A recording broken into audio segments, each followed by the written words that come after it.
بسم اللہ الرحمن الرحیم۔ السلام علیکم ورحمۃ اللہ وبرکاتہ۔ سعدیہ رضی اللہ تعالیٰ عنہما آپ صلی اللہ علیہ وسلم کو آپ کی والدہ کے پاس چھوڑ کر گئی تو آپ کی والدہ آپ کو لے کر اپنے میکے مدینہ منورہ گئیں۔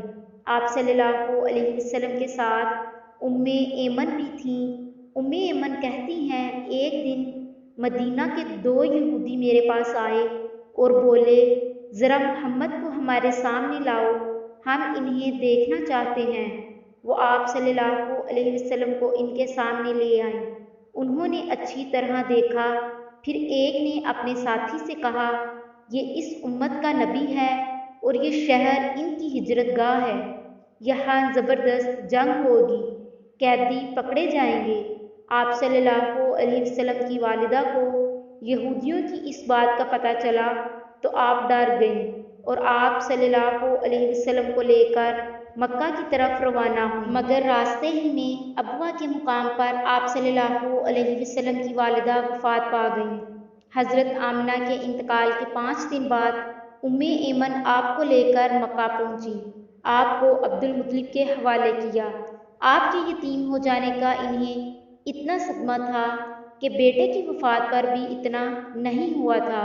عبدالمطلب کے لیے کعبہ کے سائے میں ایک قالین بچھایا جاتا تھا، وہ اس پر بیٹھا کرتے تھے۔ ان کا احترام اس قدر تھا کہ کوئی اور اس قالین پر بیٹھتا نہیں تھا۔ ان کے بیٹے اور قریش کے سردار اس قالین کے چاروں طرف بیٹھتے تھے، لیکن رسول اللہ صلی اللہ علیہ وسلم وہاں تشریف لاتے تو سیدھے اس قالین پر جا بیٹھتے۔ اس وقت آپ ایک تندرست لڑکے تھے۔ آپ صلی اللہ علیہ وسلم کی عمر 8 سال کی ہوئی تو عبدالمطلب کا انتقال ہو گیا۔ اس طرح ایک عظیم سرپرست کا ساتھ چھوٹ گیا۔ جس وقت عبدالمطلب کا انتقال ہوا، آپ ان کی چارپائی کے پاس موجود تھے۔ آپ رونے لگے۔ عبدالمطلب کو عجون کے مقام پر ان کے دادا کسی کے پاس دفن کیا گیا۔ مرنے سے پہلے انہوں نے نبی کریم صلی اللہ علیہ وسلم کو اپنے بیٹے ابو طالب کے حوالے کیا۔ ابو طالب آپ کے نگران ہوئے۔ انہیں بھی آپ سے بے تحاشا محبت ہو گئی۔ ان کے بھائی عباس اور زبیر بھی آپ کا بہت خیال رکھتے تھے۔ پھر زبیر بھی انتقال کر گئے تو آپ کی نگرانی آپ کے چچا ابو طالب ہی کرتے رہے۔ انہیں بھی نبی کریم صلی اللہ علیہ وسلم سے بہت محبت تھی۔ جب انہوں نے آپ کی برکات دیکھی، معجزے دیکھے تو ان کی محبت میں اور اضافہ ہو گیا۔ یہ مالی اعتبار سے کمزور تھے۔ 2 وقت سارے گھرانے کو پیٹ بھر کر کھانا نہیں ملتا تھا۔ جب نبی کریم صلی اللہ علیہ وسلم ان کے ساتھ کھانا کھاتے تو تھوڑا کھانا بھی ان سب کے لیے کافی ہو جاتا، سب کے پیٹ بھر جاتے۔ اسی لیے جب دوپہر یا رات کے کھانے کا وقت ہوتا اور سب دسترخوان پر بیٹھتے تو ابو طالب ان سے کہتے، ابھی کھانا شروع نہ کرو، میرا بیٹا آ جائے پھر شروع کرنا۔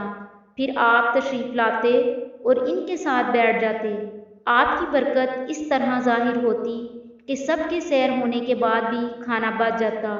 اگر دودھ ہوتا تو پہلے نبی کریم صلی اللہ علیہ وسلم کو پینے کے لیے دیا جاتا، پھر ابو طالب کے بیٹے پیتے، یہاں تک کہ ایک ہی پیالے سے سب کے سب دودھ پی لیتے، خوب سیر ہو جاتے اور دودھ پھر بھی بچ جاتا۔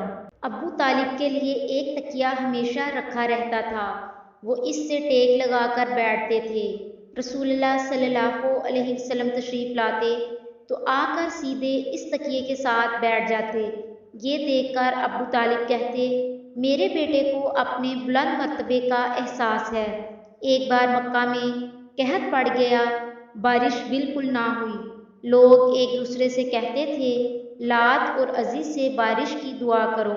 کچھ کہتے تھے، تیسرے بڑے بت منات پر بھروسہ کرو۔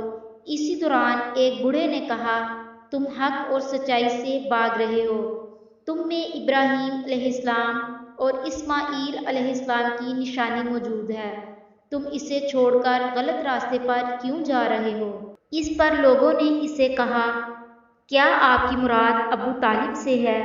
اس نے جواب میں کہا، ہاں، میں یہی کہنا چاہتا ہوں۔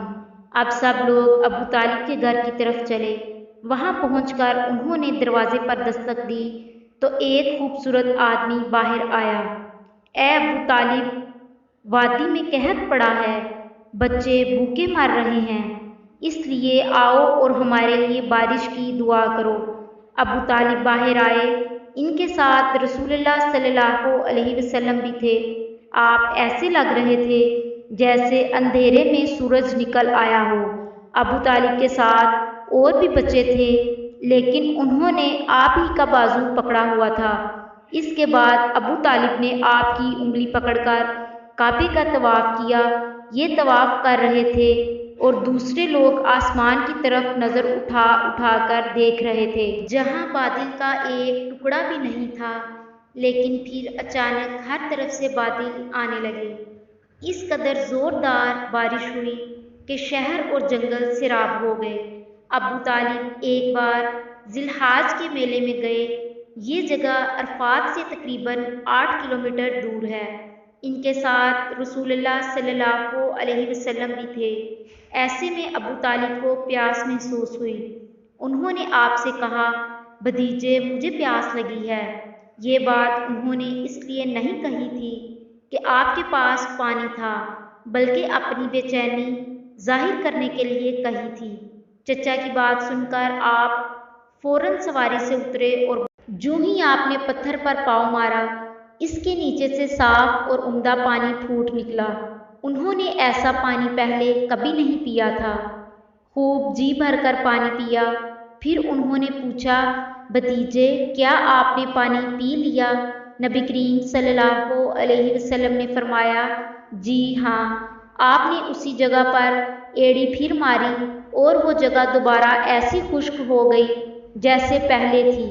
حضور نبی کریم صلی اللہ علیہ وسلم چند سال اپنے دوسرے چچا زبیر بن عبد المطلب کے ساتھ بھی رہے تھے۔